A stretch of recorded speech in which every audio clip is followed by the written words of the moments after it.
Kung kunwari, yung head nyo, palit yan. Pag nyo yung head nyo, kahit yung mga nakaklik dyan, masasama. Wala. Oo. Diba? Ganun yan. Sinaseparate nyo lahat.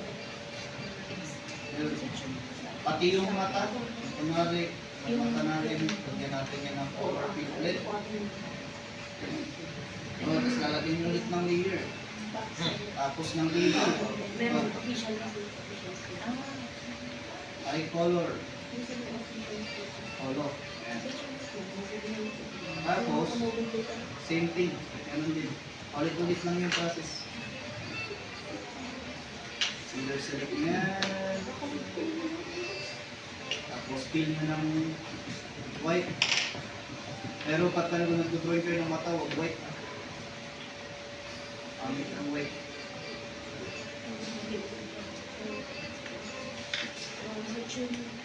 Yeah, ganyan. Sayusin na lang yung outside.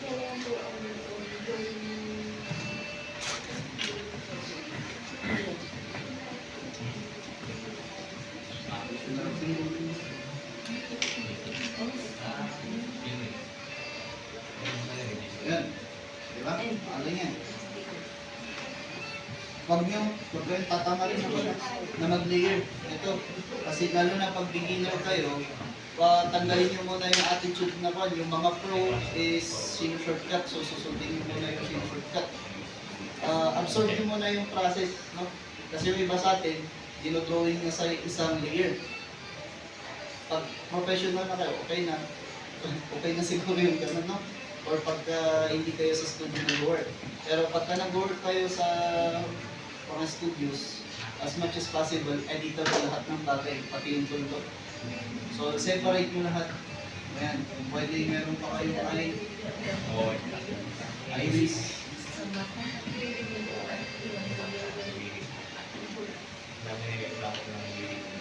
Ay, nalang pa yan. Nalang tawag sir. Yung panang mata. Ayabol. Yan. Andoy mo na natin yan.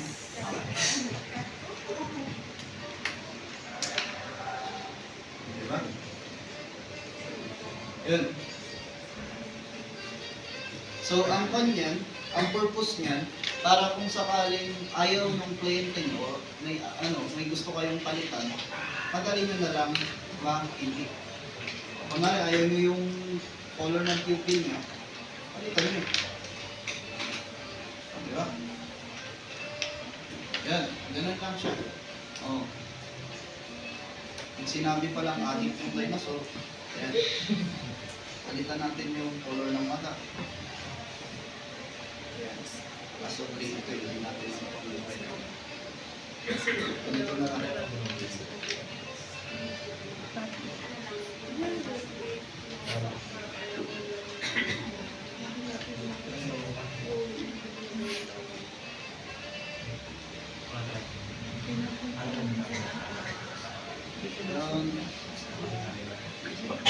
Diba? Mga ganun. Ito yung lagyan ng mga ganyan.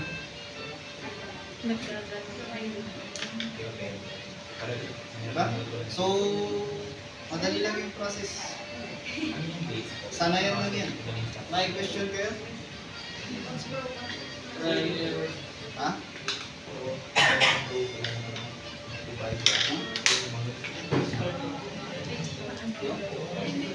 Paano yun?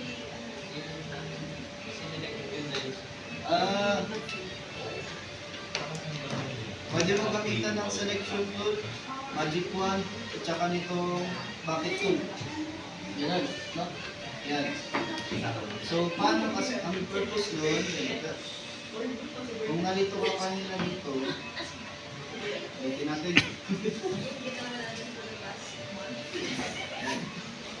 Ulit ako ng pili.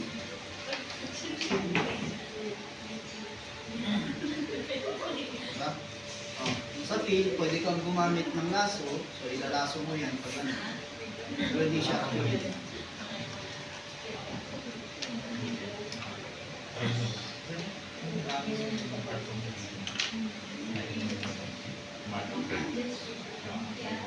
Tapos, saka mo lalagyan ng pili. Mas maganda drain muna. Parang dito nyo apply yung kanyo, values nyo. Kasi pagka nag-doon kayo, nag-fill kayo later on at separate yung mga parts, no? Doon yung magagamit yan. Pwede i-light nyo yung doon sa buntot kasi mas malayo. Ganyan. So, mas light ang color. Pag palapit ng palapit, mas pa-dark ng pa-dark.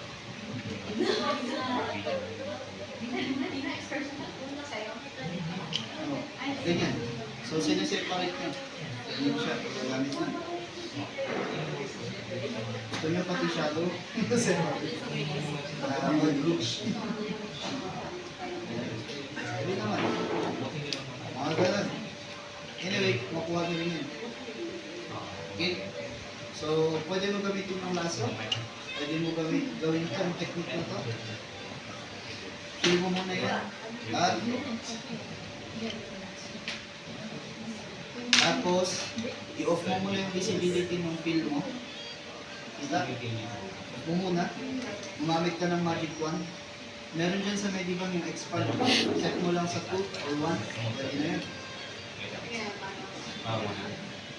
Para maiwasan mo yung hindi na sineselect yung mga corner.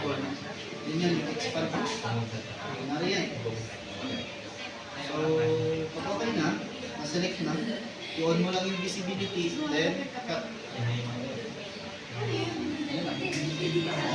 Tapos, pag nandyan, wala siyang mga iniiwang surface na hindi nakikita. Pati corners. Ayan. O pag may mga ganitong issue naman, pwede mo na i-pen yung mga sulok. Ayan. Sulok-sulok.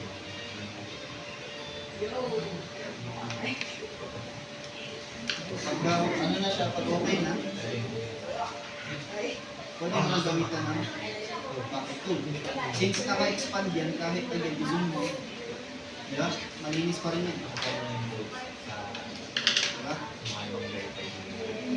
Yan. So, kompleto na yung pin mo. Yan. Tapos, next, clipping na lang. Yan.